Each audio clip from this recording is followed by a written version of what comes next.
ছাত্রলীগের কর্মীর উপরে যদি তোরা কোন রকম হাত দেওয়ার চেষ্টা করিস, তোদের হাত ভেঙে দিব। তোরা ভুলে যাস না, আমরা যে যাই করি না কেন আওয়ামী লীগের জন্য আমরা আপোষহীন, নেত্রীর জন্য আপোষহীন। তোরা ভালো হয়ে যাও।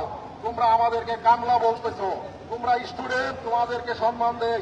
তোমরা যখন জার্মানিতে আসো হাফানো ওঠো, এই কামলারাই তোমাদের বিভিন্ন বাসায় আনবেল্ডিং করে দিছি, তোমাদের কাজে নিছি, তোমাদের বাসায় রাখছি। 50 টাকা কম সিট বাড়ালেও তোদেরকে আমরা নিজেরা রান্না করে খাওয়াইছি। তোদের এত বড় আসপদ আসে কোথার থেকে? তোরা আমাদেরকে কামলা বলো? ভালো হয়ে যা। তোরা তোরা আমাদেরই ভাই, তোরা আমাদেরই সন্তান।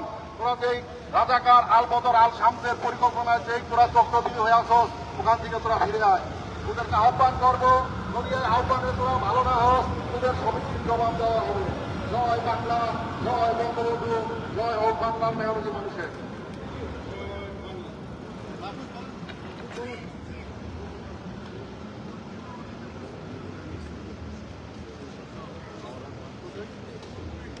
আজকে ফ্রাঙ্কফুর্টের পাউল কিস্তিতে বাংলাদেশের চলমান ঘটনার প্রেক্ষিতে আমরা যারা এখানে মানববন্ধনে অংশগ্রহণ করেছি, ফ্রাঙ্কফুর্ট সহ অন্যান্য শহর থেকে যারা এই মানববন্ধনে অংশগ্রহণ করেছেন, বাংলাদেশ আওয়ামী লীগ জার্মান শাখার পক্ষ থেকে আপনাদের সবাইকে স্বাগত জানাই। কিছুদিন যাবৎ বাংলাদেশের কোঠা নিয়ে যে আন্দোলন হচ্ছিল, সেই আন্দোলনে বাংলাদেশ সরকার তাদের উচ্চ আদালতে আপিলের মাধ্যমে প্রথমেই একাত্মতা ঘোষণা করেছে। কোটা আন্দোলনকারীদের দাবি এবং সরকার যা চায় তা একই। বাংলাদেশ সরকারের মাননীয় প্রধানমন্ত্রী চেয়েছিলেন আদালতের যে রায় হবে সেই রায়কে সম্মান জানানো, এবং তিনি সাধারণ ছাত্রদেরকে বলেছিলেন তোমরা অপেক্ষা করো, আদালতের রায় আমরা দেখি। কিন্তু এই কোমলমতি ছাত্রদের এই আন্দোলনে জামাত, শিবির, রাজাকার বাহিনী তাদের সুচতুর রাজনৈতিক এজেন্ডা বাস্তবায়নের জন্য তাদের এবং তারা এই কোমলমতি ছাত্রদেরকে ব্যবহার করে এই আন্দোলনকে একটি রাজনৈতিক আন্দোলনে যারা মাধ্যমে তারা সরকার হাতানোর আন্দোলনে এই আন্দোলনকে বাংলাদেশের যে স্থাপনা, এই স্থাপনাগুলিকে তারা জ্বালিয়ে দিয়েছে। অনেক ক্ষয়ক্ষতি হয়েছে, অনেক হানি হয়েছে। আমরা শুধু বলতে চাই,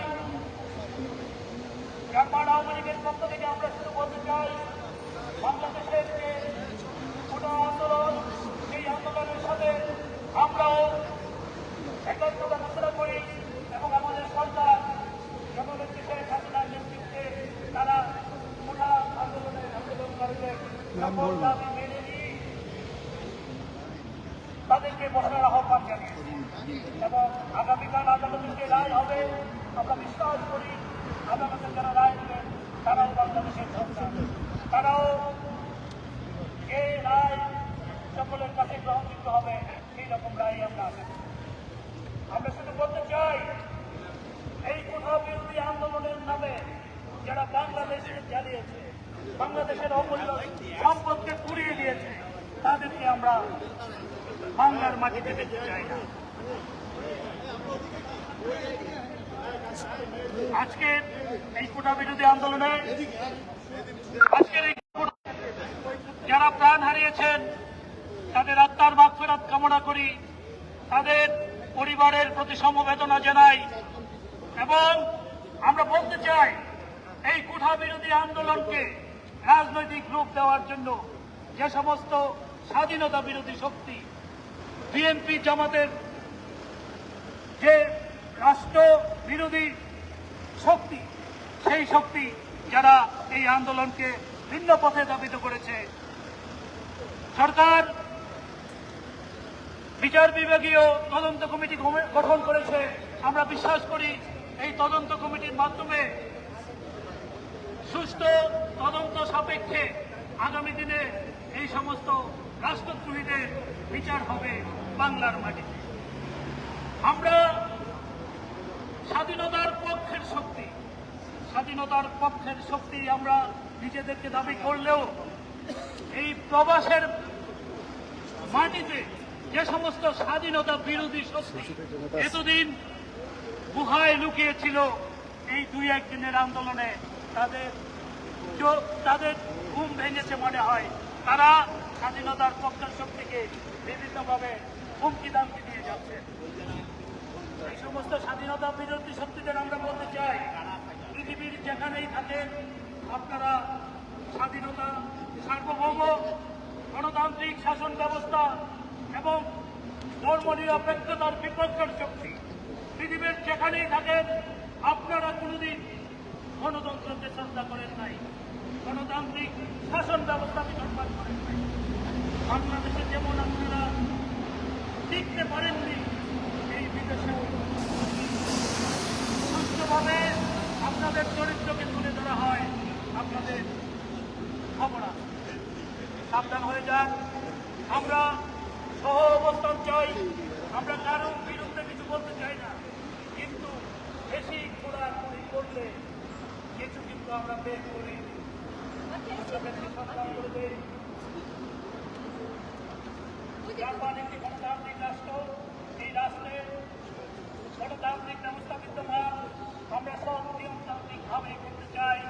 আজকের এই মানববন্ধন আমরা গণতান্ত্রিক প্রক্রিয়ায় জাপান সরকারের অনুমতি দিয়ে এসেছি এবং আমরা আপনাদেরকে এটুকু বলতে চাই, নিজেদের সংশোধন করুন।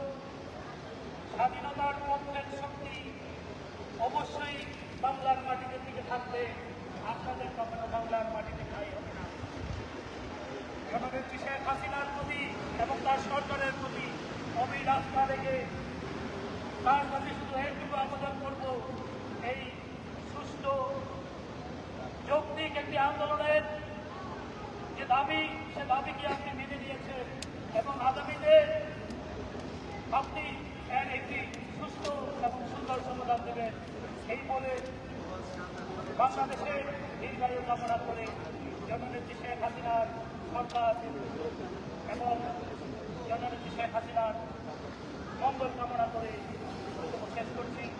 সবাইকে এই মানববন্ধনে অংশগ্রহণ করার জন্য জার্মান আওয়ামী লীগের পক্ষ থেকে আন্তরিক ধন্যবাদ। জয় বাংলা, জয় জয় হোক।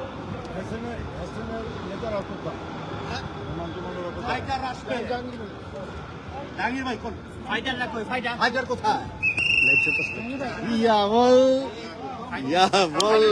জয় বাংলা। একজন বলতেছে